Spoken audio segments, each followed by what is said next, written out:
Hello! Welcome back to Persimmons and Paperbacks. My name is Ellie. I'm AJ. And today we will be starting this new series called Fic versus Fic, where we take a fanfic that has been published, because those have been popping off recently, and even getting movie adaptations, versus the top-ranked long fanfiction for that fandom. So for today's video, we have Reylo fanfics. So Kylo Ren and Rey from Star Wars, and the ones we'll be comparing are Love Hypothesis by Ali Hazelwood as our published book that's gotten not critical acclaim, but it's very wide. There are lots of good Goodreads reviews about it. Yeah, it's very popular. And yeah, I had not read it before. Ellie had read it before, but yeah, we're gonna compare that to the top-rated fanfic that you found on AO3, which was called We Could Plant a House, We Could Build a Tree. Yeah. Long title, long fic. Yeah, it was really long. And the author's name is Like a Dove. Yeah. But yeah, I guess we're gonna start by kind of giving an overview of what those two, the premises of those two fanfictions are about, and then we'll kind of give our concluding thoughts on which one we liked more and what we thought about each of them. Yeah. Okay, so starting off with Love Hypothesis. So this is the first book in Ali Hazelwood's series that's STEMness Chronicles, and it's kind of STEM love stories, which I do kind of like.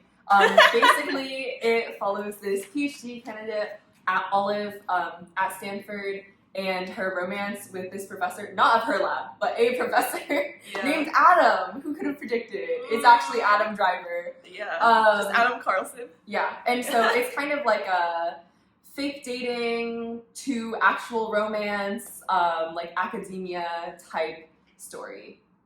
Yeah. And yeah, Olive Smith, the main character, is Rey, and there's the power dynamic of her being a PhD student. They actually meet when she's interviewing at Stanford, and the bathroom when she accidentally walks into the men's bathroom, and then they have a conversation, and he basically reassures her that she should be working, she should be in academia and she deserves to be there. And he for 3 years essentially knows that it's her, but she doesn't realize that it's Adam Carlson, Professor Carlson, this really scary professor that makes everyone cry and is a really intense biologist. Yeah. But yeah, that's the main premise of Love Hypothesis. That's that. Yeah. But yeah, and then I can give an overview of the fan fiction, which the setting is more so throughout the years growing up in the US in it goes from the 90s. Yeah, it starts when and the characters are just named Rey and Ben. But yeah, essentially they meet because Rey is an orphan, which I think is canonical, and she gets taken in by Luke, who's Ben's uncle, and the premise is that Luke is an artist and has a really famous art studio. So basically her parents were heroin addicts, so Luke takes her in, and then they meet, and at the time she's 6 or 7 maybe, and he's 9 years older than her, so she's already a teenager at that point. And I guess at first their relationship is very oh, who's this bratty 6-year-old? Yeah. And they just kind of do art together, and I don't know, I think the premise is kind of that he's very lonely because he's the child of a senator. His mom Leia is a senator, and his dad is kind of I don't know, his dad was kind of just absentee. Yeah. I don't really know why, to be honest. He was absentee until he died. Yeah, and then he died, and it was a whole thing. But yeah, so basically they grow up together. The story from chapter to chapter will be 2007, 2008, 2009. And it follows for the vast majority, her being a child and him being an adult, and basically seeing seeing her grow up, and then her starting to realize that she has feelings for him when she's 15 or so. And the author does skip ahead enough to where at the end it's like they're like in their 20s. Yeah, like she's like 23, he's like in his early 30s, and that's when they get together, and like the last few chapters is kind of like their happy ever after of like them getting married and having two children. Yeah, 1.5 children. Yeah, just a fetus. Yeah. But yeah, we'll put in a spoiler alert. But yeah, that's like the premise of the second one. And yeah, I would say like overall like they were quite different, but also like definitely, and I guess like a disclaimer, like we both have never really seen the Star Wars movies or read the books. I have seen the old ones. You've seen the old ones? Not so much the new ones. I watched The Force Awakens when it came out. Haven't seen any of the rest that have come out. Yeah, like I was having a hard time keeping track of the characters, to be honest. I think like the Love Hypothesis felt much more real, where it was like, I don't know, like I guess like it's a situation that I feel like could have legitimately happened. Yeah. And especially because Ali Hazelwood is like an academic and like a professor in STEM, and like a lot of it was like about the hardships of like academia and how people get burnt out and like how hard it is to like, especially as like a woman, like get access to like resources and like support in STEM research. But yeah, should we rate them overall? I feel like it's hard to rate because, let me just say this, I think that it's very clear that Ali Hazelwood was able to get an editor and kind of like, you know, rework their work a little bit, versus like, I think for the fanfic author, like, you can kind of see even like when it was first posted versus like when it was last updated, that's like over a year, and it was definitely like more of an incremental progress, and there wasn't really like that same chance to be like, here's the full thing, now let's like rework this a bit. But yeah.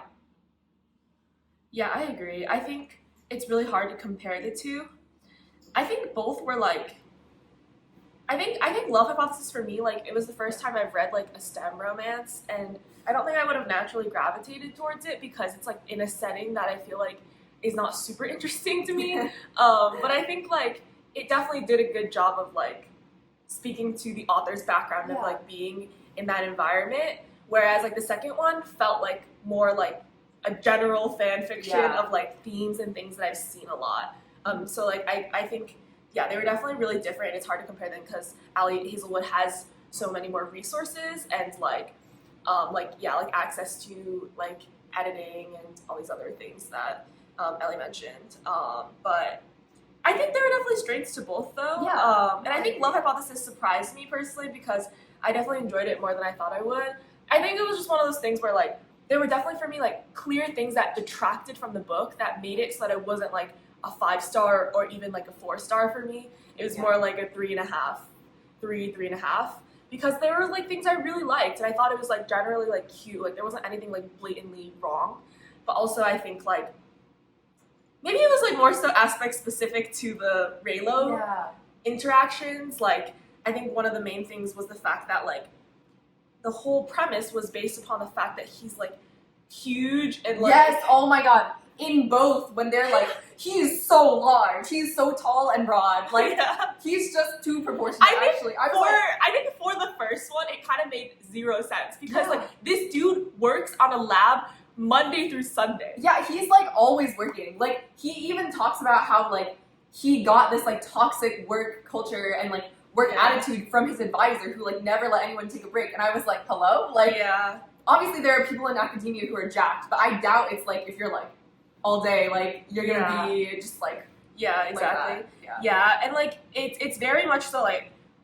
in comparison to him being this large like massive person who's like super fit, super built, like she's so small and delicate, and like specifically being around him makes her feel that way, and it's like a sort of romanticization of like that dynamic, and I think like that is like gives me like a big ick. It is not a good thing for me when I read romance, so it was just like a bit of an L. No, but I think that is just like in the end a huge thing when it comes to like this, like people who really like this ship, because I think that is like something that's like quite apparent, and especially like if you're thirsting after Adam Driver, like I feel like something that comes with that is like you're like, oh my gosh, I like a big strong man, please. Yeah, there was one phrase that was I also listened to this on audio. Oh, so I was like, that was your first mistake. The set of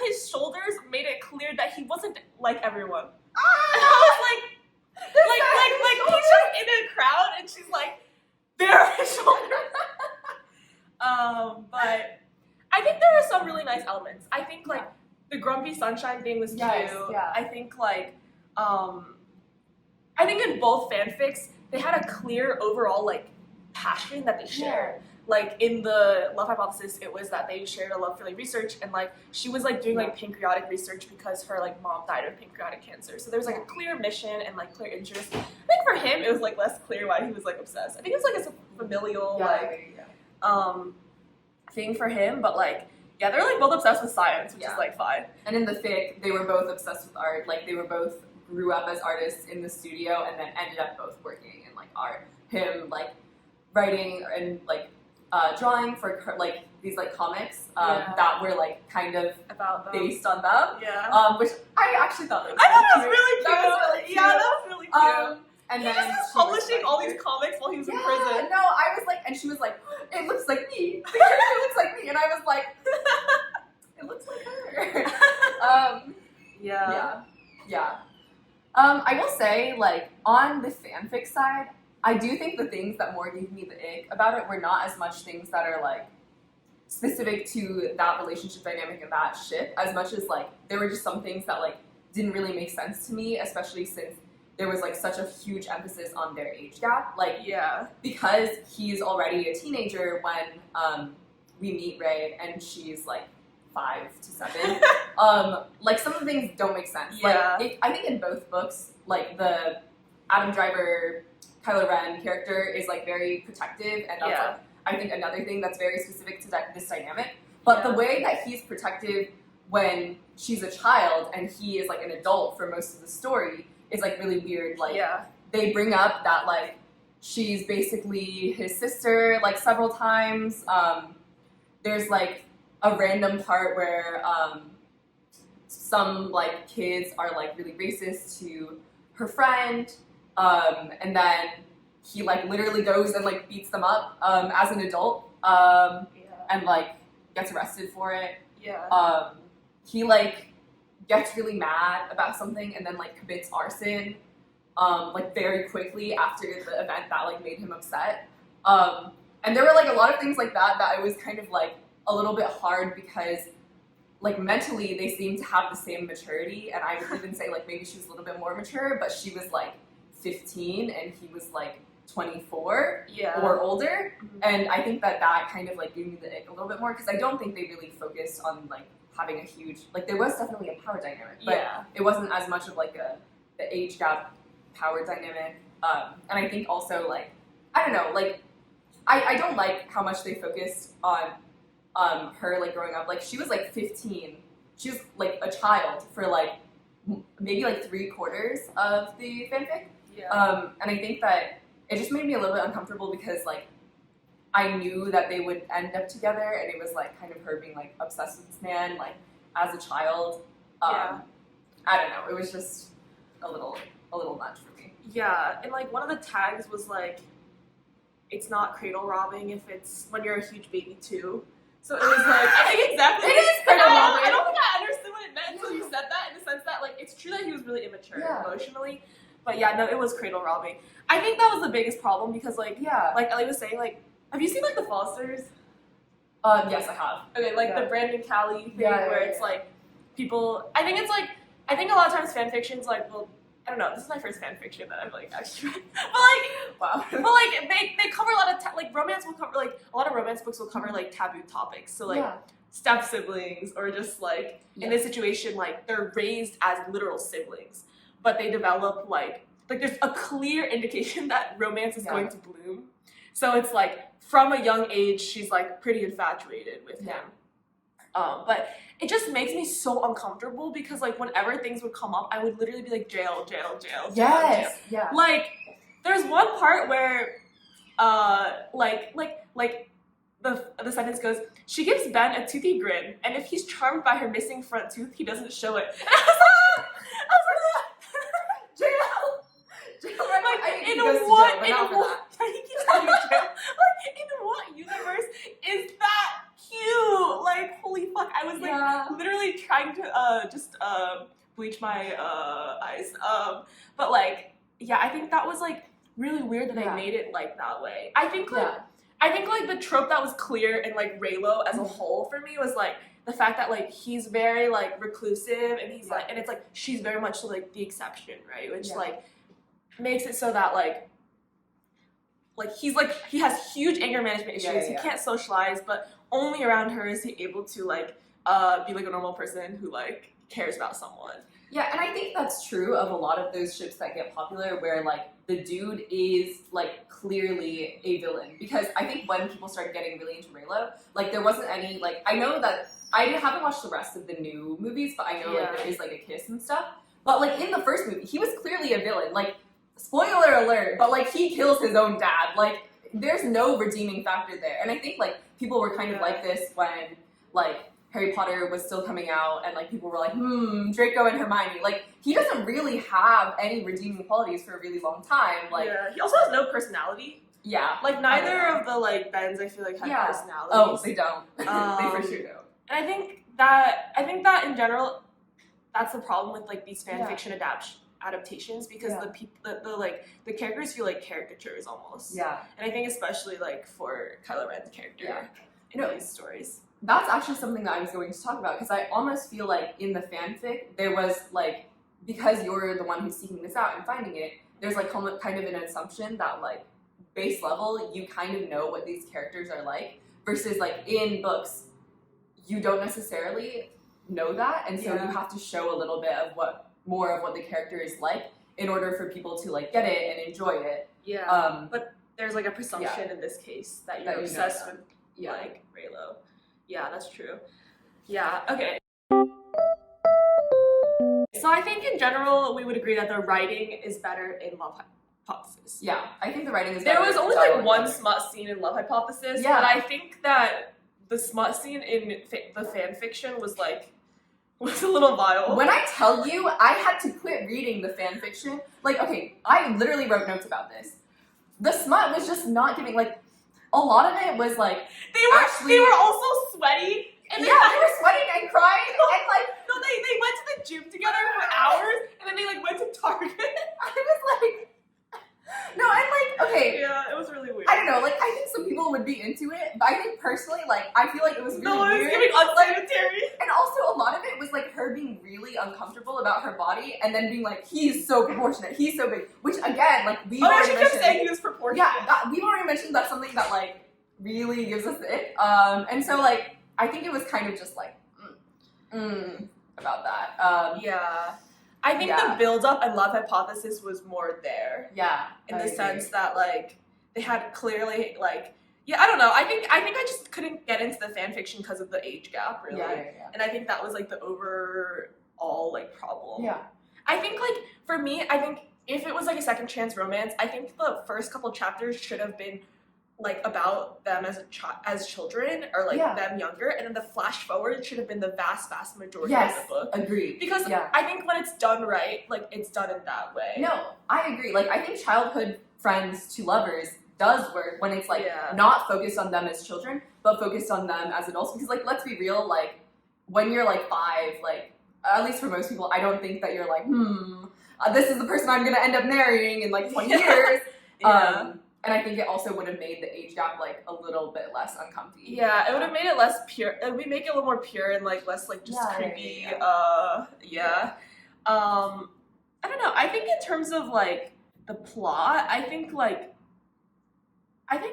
the plot of Love Hypothesis was maybe like more well built out, just because it was obviously written as a whole as opposed to this fan fiction and this author writing chapter by chapter. Yeah. Like I thought it was really interesting reading the notes at the bottom of like their thought process of like how they were going about writing the story, right? Because it was like they kind of got stuck. I feel like in this place where it was like, oh, should I write about them going to prom? Yeah. Or like should I write about like graduation? And then there was a random chapter on 9/11. Yes, there was a random chapter on 9/11 there for no reason. Like, and I was like, okay, obviously, like if you're going to, they named the chapters like years and stuff, and so like maybe it's like, okay, if you name the year like 2001, like maybe you feel some pressure to write about like big world events. But I'm also like, does this need to happen in this fanfic? Like, why did you put that there? It like didn't add anything to the story. Yeah, I agree.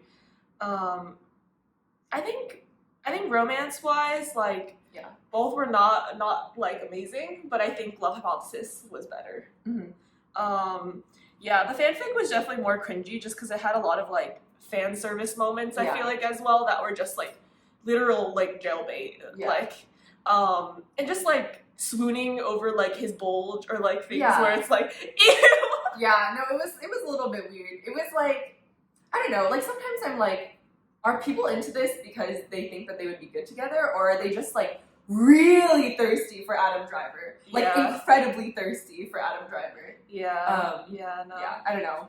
Speaking of, I think for the cringe factor, like, it's gotta be the fanfic. Like, genuinely, like, make AJ this person's, like, editor, because I think that, like, there were just a lot of things in there that didn't need to be in there. Like, there was a part where, like, they talk about him having, like, a prison boyfriend, where I was like, why would you say that? Like, why would you say that? Yeah, I think you were saying it felt clearly written by, like, a straight middle-aged white woman vibes, where it's, like, their conception of romance is very limited. So, like, when they would make a joke about him having a prison boyfriend, it was, like, super weird. And also, like, the treatment of, like, Finn and Poe's relationship in that, like, because I think they were, like, tagged as a relationship, but, like, the way that they talked about it, like, towards the end, it was, like, not really giving someone who understands, like, queer relationship dynamics. Yeah, I think because of that, it got a little bit high on the cringe. Yeah, definitely. Yeah, I think characterization-wise, both were poor for Kylo, for sure. Oh, yeah. Zero personality, actually. Like, he's just a dude. I think Olive definitely had, like, personality. Yeah. I think, you know what? I think Rey in the fanfic didn't really have that much personality besides just the things that she liked doing. Like, I don't think we really got a sense for, like, who she was outside of her relationship versus Olive, like, had a lot of personal growth moments, I thought. Definitely. I think in terms of incorporation of source material, I think maybe the fanfic was more spot on to the source material. Definitely. I think, like, in the Star Wars actual films, like, my understanding is that, like, their relationship is kind of fucked up in some ways, and, like, therefore the fanfiction is also, like, reflecting that in terms of, like, the power dynamics and, like, I don't think, like, there was, like, as big of an age gap. I think that additional aspect was just unnecessary. But I think, like, in terms of, like, the personality and, like, the just kind of, like, anger and, like, kind of, like, revenge kind of arc that he undertakes almost, like, it felt, like, more close to, like, what I understood of, like, Reylo. Yeah, and I think also, like, he did have a part where he was, like, literally doing illegal shit, where he was, like, that was so random. Art. And I think that was honestly maybe even more close to the source material because he is a villain in the new Star Wars for, like, a lot of it. I didn't even think that was that bad. Like, it was obviously, like, technically illegal, but it wasn't, like, it wasn't as bad as I thought it was gonna be. Okay, but, like, Adam Carlson, like, what was he doing wrong? Like, he was just a dude. He was a professor living his life. He was, like, a dick to everyone, but he wasn't to her, and he was just, like, obsessed with science. Yeah, like, no offense, I feel like a lot of professors out there are dicks. Like, he is not the biggest bag of dicks ever when it comes to, like, people in academia. Yeah. I think Ben would take the cake for sure. Oh, for sure. Yeah. No, I enjoyed reading both. I thought it was interesting, like, kind of getting this random snippet of, like, this fandom almost, and, like, seeing people's responses to it, like, coming from a place of just having no Star Wars knowledge. But, yeah. I'm excited for our next edition. Yeah, so let us know in the comments if you have any suggestions. Honestly, with all of, like, the fanfics that are getting movies, like, literally Red, White, and Royal Blue, Social Network fanfic. Oh, yeah, but, like, that. Yeah. Let us know what you'd like to see next from the series, and yeah. All right, bye. Take care.